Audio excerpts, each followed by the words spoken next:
She clutched her swollen belly as the train rattled toward American captivity, certain of one thing: they would take her baby.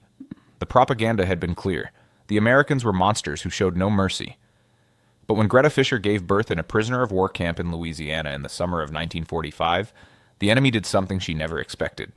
They didn't take her child. They gave her a document instead, a small piece of paper that would change everything. A birth certificate. An official recognition that her daughter existed, that she mattered, that she had rights even in the land of her captors. Before we dive into this remarkable story, if you enjoy learning about these untold chapters of World War II history, please hit that like button and subscribe to our channel. These stories deserve to be remembered. The war in Europe ended on May 8, 1945, but for Greta Fisher, a 24-year-old auxiliary worker from Stuttgart, that date marked not liberation, but the beginning of something terrifying. She had spent the final months of the war operating radio equipment for the Wehrmacht, her hands moving across dials and switches in a bunker that smelled of diesel and damp concrete. Her husband, Klaus, had been sent to the Eastern Front 2 years earlier. She had received no letters in 14 months. She knew what that silence meant, even if she couldn't bring herself to say it aloud. When the Americans arrived, they rounded up everyone who had worked for the military. Greta was 5 months pregnant. Her belly was just beginning to show beneath her worn gray uniform. The other women whispered warnings as they waited in lines to be processed. The Americans will take pregnant women to separate camps. They'll experiment on you. They'll take your baby and give it to American families. The rumors spread like infection, each one more horrific than the last. Greta said nothing. She pressed her hand against her stomach and felt the flutter of movement inside. This child was all she had left. Klaus was likely dead. Her family home in Stuttgart had been destroyed in a bombing raid the previous winter. Her mother and younger sister had fled to the countryside, and she didn't know if they were alive. This baby, this tiny life growing inside her, was the only future she could imagine. The journey across the Atlantic took 3 weeks. The ship was a converted troop transport, its holds packed with German prisoners. Greta shared a cramped space with 40 other women, most of them young, all of them exhausted and frightened. The smell of unwashed bodies and seawater filled the air. Many were seasick, vomiting into buckets that sloshed with the ship's movement. Greta was lucky. Her stomach remained steady, though whether that was due to the pregnancy or simple stubbornness, she couldn't say. During those long days at sea, the women talked in low voices. They shared stories they'd heard about American prison camps. Some said the Americans worked prisoners to death in coal mines. Others claimed prisoners were put into cages and displayed like animals in zoos. A woman named Helga, who had been a nurse, told Greta directly one night, "They won't let you keep the baby. American women want German children for themselves. They'll take it the moment it's born. You won't even get to hold it." Greta didn't sleep that night. She lay in her bunk, feeling her daughter kick and turn inside her. She had already decided the baby was a girl, though she had no reason to think so. She had even chosen a name, Emma, after her grandmother. She whispered to the child in the darkness, her lips barely moving. "I won't let them take you. I promise. I will fight them. I will die before I let them take you from me." The ship finally reached port in New Orleans on a blazing hot morning in early June. The sky was a shocking blue, unmarred by smoke or ash. Greta had not seen such a sky in years. Back in Germany, even before the bombing raids intensified, the air had always seemed gray, heavy with the weight of war. Here the sun blazed down with an intensity that made her squint as she walked down the gangway. The heat struck her like a physical blow. It was nothing like the mild summers of Stuttgart. This was wet, thick heat that clung to the skin and made every breath feel like drinking warm soup. Her uniform, already heavy with sweat from the crowded ship, stuck to her body. The other women stumbled on the dock, unused to solid ground after weeks at sea. American soldiers watched them with expressions Greta couldn't read. Not hostile, exactly, just watchful. Distant. They were loaded onto buses that smelled of diesel and hot vinyl. The seats were sticky. The windows didn't open. As the bus pulled away from the port, Greta pressed her face against the glass and stared at a world that seemed impossible. Buildings stood intact, their windows reflecting the sun. Cars moved along roads that weren't cratered by bombs. People walked on sidewalks carrying shopping bags, wearing clean clothes, laughing. Children rode bicycles. A woman pushed a baby carriage. Helga, sitting beside Greta, whispered, "Look at it. Not a scratch. Not a single bombed building. They won the war, and they never suffered for it." Greta said nothing, but the sight filled her with something she couldn't name. It wasn't quite envy. It wasn't quite resentment. It was more like disbelief. This was the enemy? These people with their clean streets and intact homes? The propaganda had told them America was weak, decadent, on the verge of collapse. The reality was the complete opposite. The bus drove for hours through countryside that seemed endless. Green fields stretched to the horizon. Farms with red barns and white fences dotted the landscape. Cows grazed peacefully. Everything looked untouched, fertile, abundant. Greta thought of the charred fields around Stuttgart, the skeletal remains of villages, the refugees trudging along roads with everything they owned in handcarts. The contrast was almost unbearable. Finally, as the sun began to sink toward the horizon, the bus turned off the main road and approached a gate flanked by guard towers. A sign read, Camp Ruston, Louisiana, Prisoner of War Facility. The gates opened and the bus rolled through into a compound of wooden barracks surrounded by barbed wire fencing. This was to be their home, though none of them knew for how long. The processing area was inside a long wooden building that smelled of pine and disinfectant. The women were directed to form lines. American officers sat at tables with stacks of forms and typewriters that clacked rhythmically. One by one, the women stepped forward to be registered. Names were recorded. Identification numbers were assigned. Photographs were taken. When Greta's turn came, she approached the desk slowly, one hand pressed protectively against her belly. The officer was a young man with sandy hair and freckles across his nose. He looked barely old enough to shave. He glanced at her stomach and then at his forms. Name? He asked in English. Greta Fisher, she replied, her English heavily accented but clear. She had learned some English in school before the war, though she'd had little occasion to use it. Age? 24. The officer typed for a moment, then looked up at her again, his eyes flicking to her belly once more. The propaganda machine had worked tirelessly for years to create this image of America. Through films, radio broadcasts, newspapers, and speeches, the German people had been fed a steady diet of information designed to make them fear and hate the Americans. The Americans were portrayed as a weak, decadent people corrupted by capitalism and racial mixing. They had no culture, no history worth mentioning, no real strength. They were mongrels who would crumble under the weight of superior German will and organization. And yet here was the reality. American soldiers in clean uniforms, well-fed and professional, occupying German cities with an efficiency that suggested anything but weakness. American trucks carrying supplies in quantities Germany hadn't seen in years. American organization that processed thousands of prisoners with methodical precision. Every interaction contradicted the propaganda, but Greta was too frightened and too focused on her pregnancy to process these contradictions yet. That would come later in the long months ahead. The fear of what would happen to her baby consumed everything else. In her more rational moments, Greta told herself the rumors couldn't all be true. Medical experiments and baby trafficking and deliberate cruelty couldn't all be happening simultaneously. But rationality had little place in a world that had become nothing but irrationality. She had watched her country tear itself apart in service of lies and madness. Why should the victors be any different? Why should the Americans show mercy when Germany had shown none? When is the baby due? He asked. Greta's heart hammered. This was it.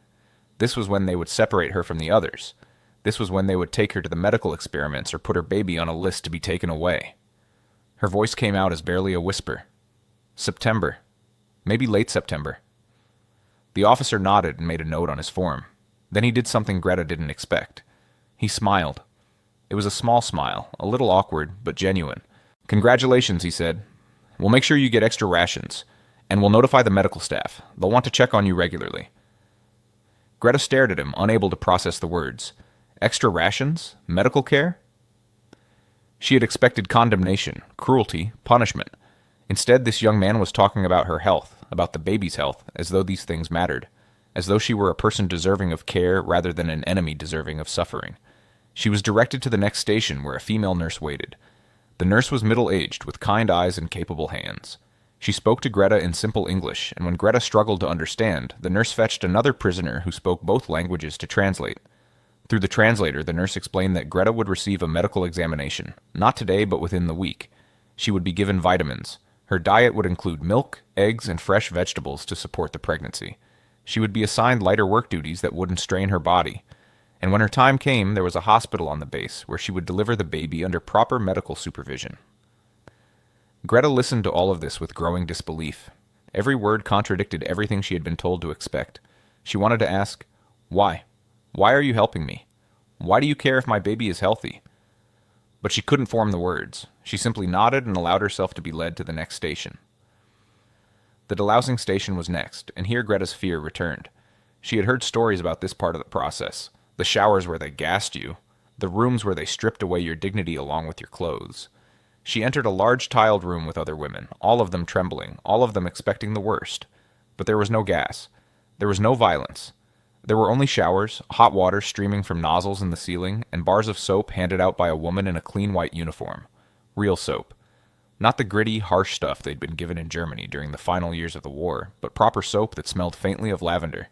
Greta stood under the water and washed months of grime from her skin, The water was hot enough to sting, and it felt like a luxury beyond measure. She washed her hair, working her fingers through the tangles, feeling the weight of dirt and oil rinse away. Around her, other women were crying. Some were laughing. Some stood in silence, overwhelmed by the simple act of being clean. When they emerged from the showers, they were given clean clothes. Not uniforms, but simple cotton dresses and undergarments. The fabric was soft, worn, but clean. Greta dressed slowly, her hands shaking. She caught sight of herself in a mirror on the wall and barely recognized the woman staring back. Her face, now clean, looked younger than she remembered. Her hair, still damp, hung in dark waves around her shoulders. She looked human again. She looked like herself. That night in the barracks assigned to the women prisoners, Greta lay in a narrow bed with a thin mattress and a blanket that smelled of soap. It wasn't comfortable exactly, but it was clean, and it was hers. The woman in the bunk next to her, Helga, whispered in the darkness, "They're softening us up, making us trust them, and then they'll strike." Greta didn't reply. She placed her hand on her belly and felt Emma moving inside her. She didn't know what tomorrow would bring.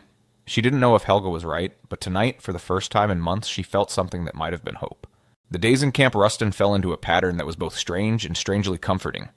Each morning a bell rang at 6 o'clock. The women rose, washed at communal sinks, and filed to the mess hall for breakfast.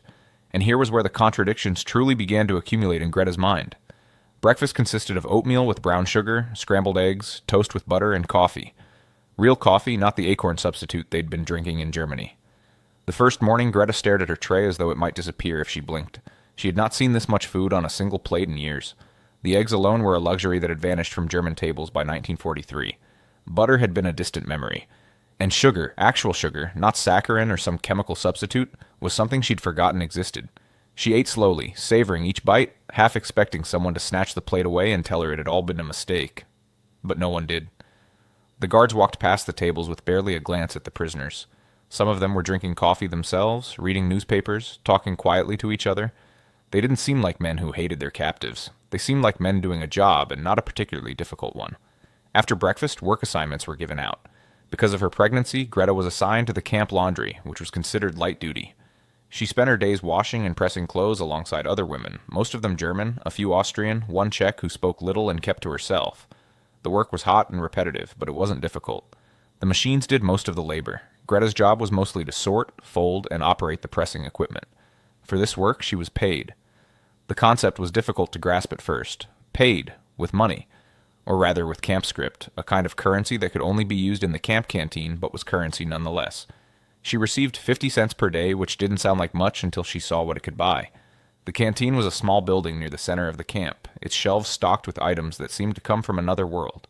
Chocolate bars, Coca-Cola, cigarettes, soap, toothpaste, writing paper and envelopes, combs and mirrors, small jars of hand cream, even lipstick, though Greta couldn't imagine who would want to wear lipstick in a prison camp.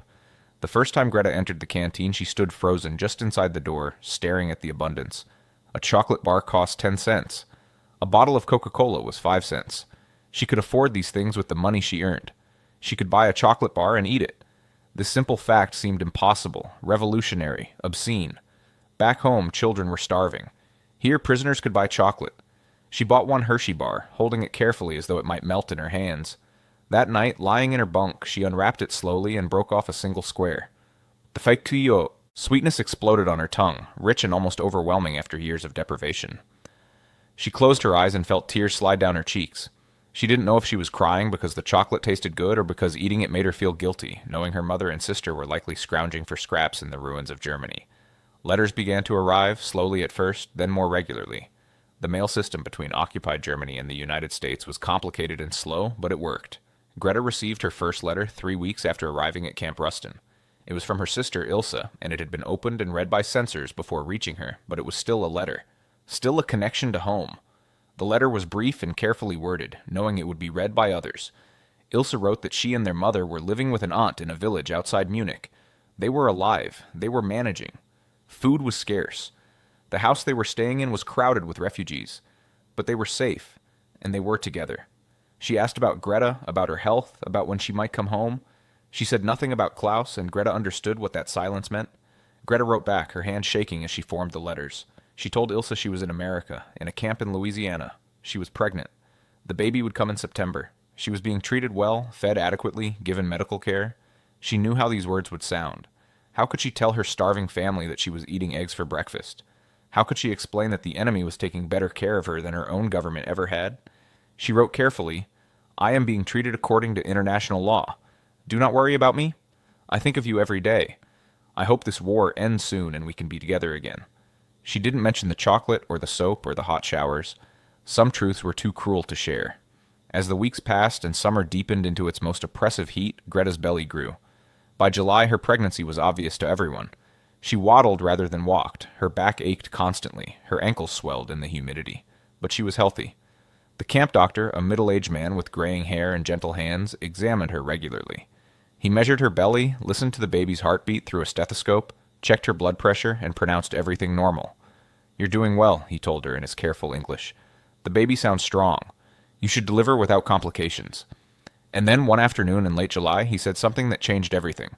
"When the baby is born," he said, "we'll issue a birth certificate, an official U.S. document. It's standard procedure for all births on American soil." Greta stared at him, unable to process what he'd just said. "A birth certificate?" she managed to say.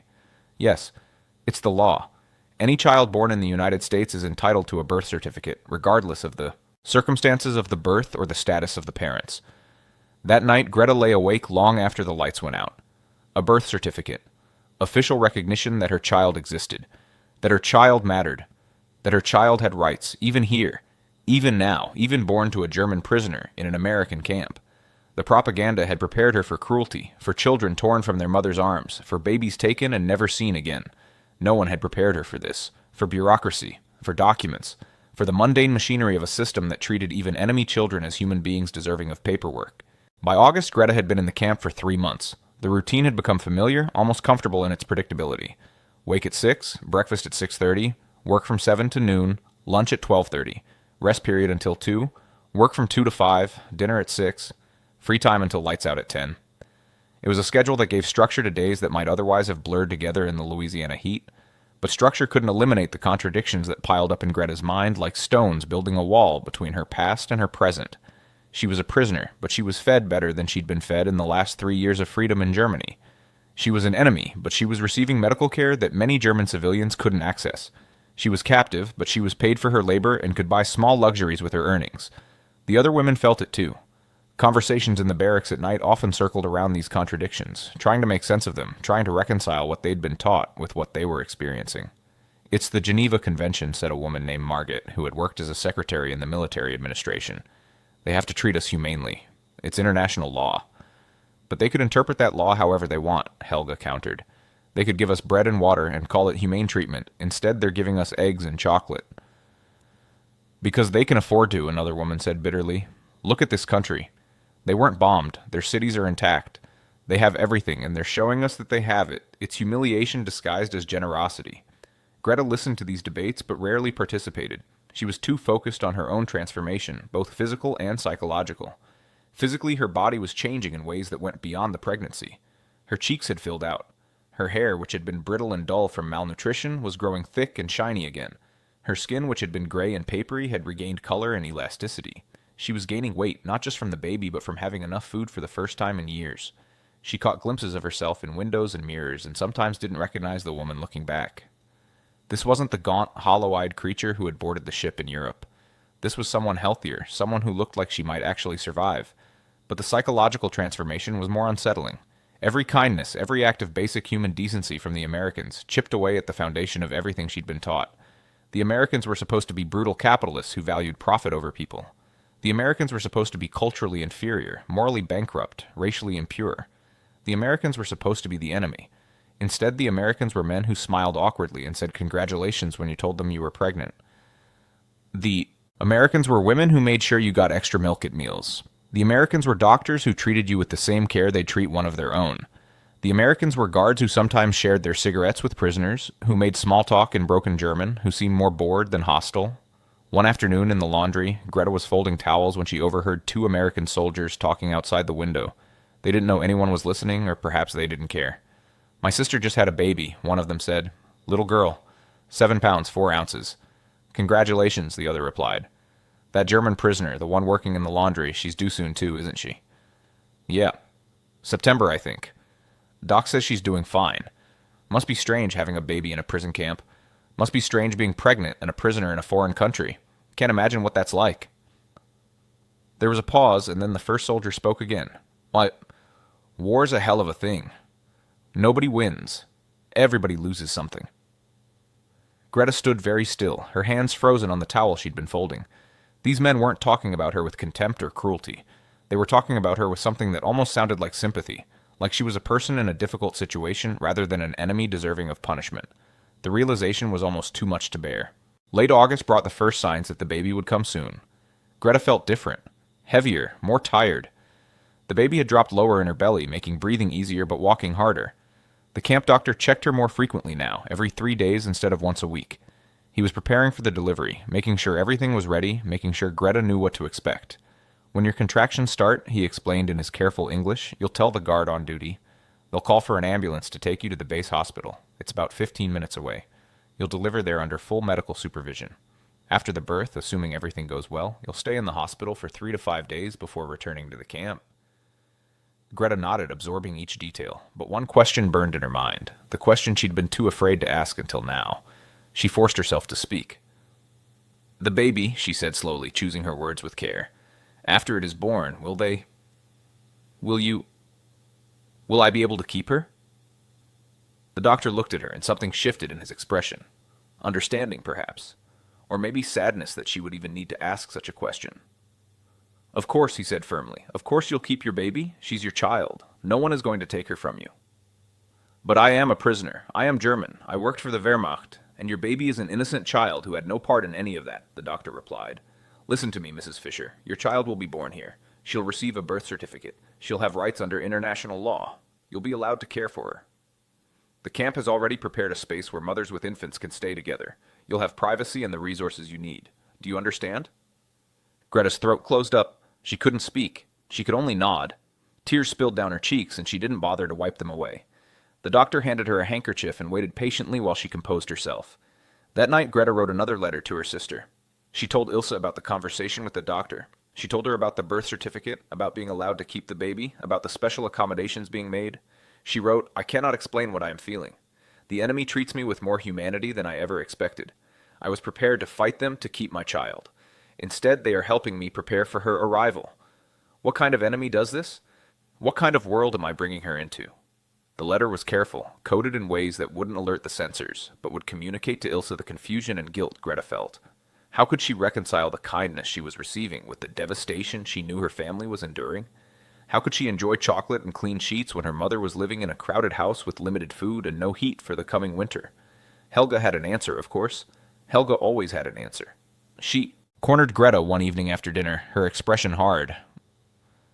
Don't let them fool you, she hissed. This kindness is strategic. They want us to feel grateful, so we'll cooperate. They want us to forget what they did to our country. They want us to become weak and compliant. Greta looked at her steadily. And what did our country do? She asked quietly. What did the Reich do for us? They sent our husbands to die in Russia. They bombed British cities and invited retaliation on our own. They promised us victory and gave us ruins. So tell me, Helga, which is worse? The enemy who feeds us or the government that starved us while claiming to protect us? Helga's face flushed red. For a moment, Greta thought she might be slapped. Instead, Helga turned and walked away, her back rigid with anger. Greta didn't care. She had spoken a truth that had been building inside her for months. The Americans weren't perfect. They had their own darkness, their own problems. But they had shown her more basic human decency in 4 months than her own government had shown in 6 years of war. That night, alone in the darkness with Emma turning inside her, Greta made a decision. When her daughter was born, she would tell her the truth. Not the propaganda of the Reich, not the counter-propaganda of the Allies, but the complicated, messy truth about kindness and cruelty, about enemies and humanity, about a world where a German prisoner could receive a birth certificate from American hands, and both gestures could mean something profound about the possibility of mercy even in the heart of conflict. The contraction started at 3 in the morning on September 12, 1945. Greta woke with a gasp, her hands flying to her belly as pain radiated across her abdomen. For a moment she lay still, waiting to see if it would happen again. It did. 5 minutes later, another contraction, stronger than the first. She swung her legs out of bed and shuffled to the door of the barracks. The night guard, a young man whose name she'd never learned, looked up from his magazine as she approached. Baby, she managed to say, pointing at her belly. Baby coming. The guard's eyes widened. He dropped his magazine and reached for the telephone on the wall. Within 10 minutes, an ambulance arrived at the gate, its headlights cutting through the darkness. Greta was helped into the back, accompanied by a nurse who had been roused from her quarters. The ambulance bumped along the roads toward the base hospital, and with each bump, another contraction seized Greta's body. The hospital was a low brick building with bright lights blazing from every window despite the early hour. Greta was wheeled through corridors that smelled of disinfectant and floor wax, into a room with a high bed and equipment she didn't recognize. The doctor arrived within minutes, still tucking in his shirt, his hair mussed from sleep, but his hands were steady and his voice calm. "Let's see how you're doing, Mrs. Fisher," he said. The labor lasted 8 hours. 8 hours of pain that came in waves, cresting and receding, building in intensity until Greta thought she might break apart. But the medical staff never left her. The nurse held her hand and wiped her forehead with cool cloths. The doctor checked on her regularly, monitoring her progress, offering words of encouragement. Another nurse came in with ice chips, which Greta sucked gratefully between contractions. At 11:15 in the morning, with sunlight streaming through the windows and sweat soaking her hospital gown, Greta gave one final push and felt her daughter slip into the world. The cry came immediately, loud and indignant, the sound of a healthy set of lungs protesting the shock of birth. Greta collapsed back against the pillows, exhausted beyond measure, and heard the doctor's voice. "Congratulations, Mrs. Fisher. You have a beautiful baby girl." They cleaned the baby quickly and placed her in Greta's arms. She was tiny, wrinkled, her face red from crying, her eyes squinted shut against the light. But she was perfect. She was alive. She was here. Greta held her daughter and wept, great heaving sobs that shook her entire body. The nurse patted her shoulder gently. "It's all right," the nurse murmured. "You did wonderfully. She's healthy and strong." "Emma," Greta whispered, looking down at her daughter. "Your name is Emma." For 3 days, Greta remained in the hospital. She was given a private room, small but clean, with a bed for herself and a bassinet for Emma. Nurses came regularly to check on them both, to show Greta how to nurse, how to change diapers, how to care for this tiny life that depended entirely on her.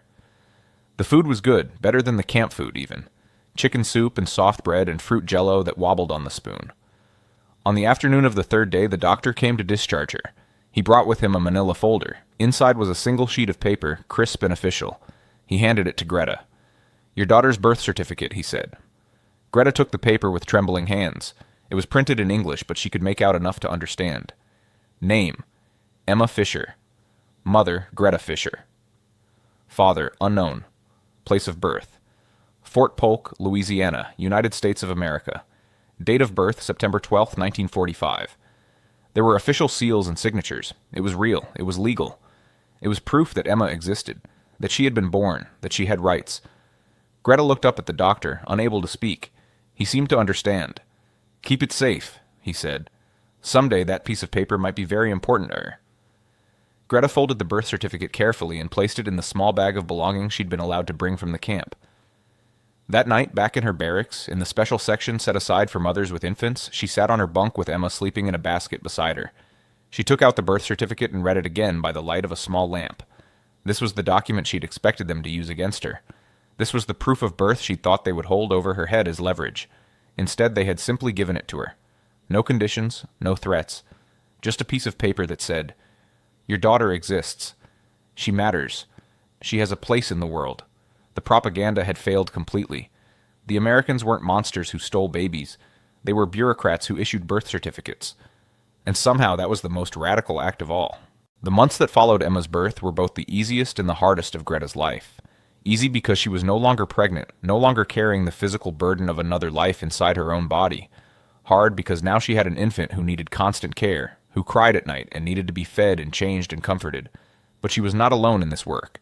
The camp administration had kept its promise. The mother's section of the barracks was quieter, separated from the main dormitories. There were 4 other women with babies or small children, and they helped each other with the exhausting work of childcare. When one mother needed to sleep, another would watch her baby. When someone needed extra diapers, they shared. They were prisoners, but they were also mothers, and motherhood created bonds that transcended nationality or politics. Greta was excused from laundry duty for 6 weeks after the birth. During that time, her job was simply to recover and care for Emma. The camp continued to provide extra rations, milk, eggs, fresh vegetables. A doctor visited weekly to check on Emma's growth and development. The baby thrived. She gained weight steadily. Her eyes, which had been the murky blue-gray of all newborns, gradually shifted to a clear hazel. Her hair came in dark and fine. She began to smile, to coo, to reach for objects with uncoordinated hands. Greta wrote letters home describing every detail. She knew her mother and sister would want to know everything about this baby, this new member of the family they might not meet for months or even years. She described Emma's fingers and toes, the way she nursed, the sounds she made, the expressions that crossed her tiny face. She included a photograph that the camp had allowed to be taken. Emma at 3 weeks old, wrapped in a blanket, sleeping peacefully. The response came 6 weeks later. Ilse's letter was tear-stained, the ink smudged in places. She wrote, "Mother wept when she saw the photograph. She says Emma looks like you did as a baby. She wants to know when you'll come home." Everyone asks. But we understand if it takes time. We are just grateful you are both safe and healthy. That is more than many can say these days. The question of going home loomed over everything. The war had ended 5 months ago, but repatriation was a slow and complicated process. Germany was occupied, divided into zones controlled by different Allied powers. Travel was restricted, resources were scarce. The Americans couldn't just load all the prisoners onto ships and send them back. There were papers to process, destinations to verify, transport to arrange. Some prisoners would go home within months. Others might wait a year or more. Greta found herself torn. Part of her desperately wanted to see her mother and sister, to introduce them to Emma, to be on German soil again. But another part of her was afraid of the Germany that awaited her. The letters from home painted a picture of devastation and despair. Food was scarce, housing was scarce, jobs were non-existent, the cities were ruins. The countryside was overrun with refugees. How would she survive there with an infant? How would she feed Emma when she couldn't even feed herself? Here in this prison camp in Louisiana, Emma was safe, fed, warm, growing. The contradiction was unbearable. Freedom meant returning to starvation. Captivity meant survival. What kind of choice was that? One evening in November, as autumn cooled the brutal heat of Louisiana, Greta sat with the other mothers in their section of the barracks. They were sharing a pot of tea that one of the guards had provided, a small luxury that made the evening feel almost normal. The conversation turned to the future, as it often did. "I don't know what we're going back to," said a woman named Elsa, who had a 6-month-old son. "My husband is dead. My house is destroyed. My parents are God knows where. What am I taking my son back to?" "Home," another woman said firmly. "You're taking him home. That's what matters." "Is it home if there's nothing left?" Elsa asked. "Is it home if it's just a pile of bricks and memories?" Greta spoke quietly. "Home is where your family is. My mother and sister are there. Emma deserves to know them. She deserves to grow up German, not as a prisoner in a foreign land." "But she was born here," Elsa pointed out. "She has an American birth certificate. She could claim American citizenship someday." The words hung in the air. Greta hadn't thought about it in those terms. Emma, born on American soil, documented by American bureaucracy. What did that make her? German by blood, American by birth. A child of two worlds, belonging fully to neither. "The world is going to be complicated for our children," Greta said finally. "More complicated than it was for us. They'll grow up knowing both sides of this war. They'll have to make sense of it in ways we never could." In December, as winter settled over Louisiana with its mild chill that barely qualified as cold to women from Germany, Greta received notice that her repatriation had been scheduled. She would be leaving in February, part of a group of prisoners being returned to the American zone of occupation. She would sail from New Orleans to Bremen, then make her way by train and whatever other transport she could find to her mother's village. The news should have filled her with joy. Instead, she felt a complicated mix of relief and dread. Relief to be going home to see her family, to end this strange chapter of captivity. Dread at what awaited her, at the uncertainty of life in defeated Germany, at the challenge of keeping Emma fed and safe in a country that could barely feed and protect its own citizens. She spent the weeks before departure preparing. She saved every bit of money she could from her camp wages. She collected extra clothes for Emma, donated by some of the American nurses who had children of their own and understood the needs of infants. She wrote a long letter to her mother, explaining when she would arrive and asking if there was space for her and the baby in the crowded house. On her last night in Camp Ruston, Greta sat alone in the mother's section, Emma asleep in her basket beside the bunk. She took out Emma's birth certificate, which she had kept carefully folded in a waterproof pouch. She read it again, memorizing every word, every seal, every signature. This small piece of paper represented something she was still trying to understand. It was proof that even in war, even between enemies, there could be moments of humanity. It was proof that systems could choose to recognize dignity rather than deny it.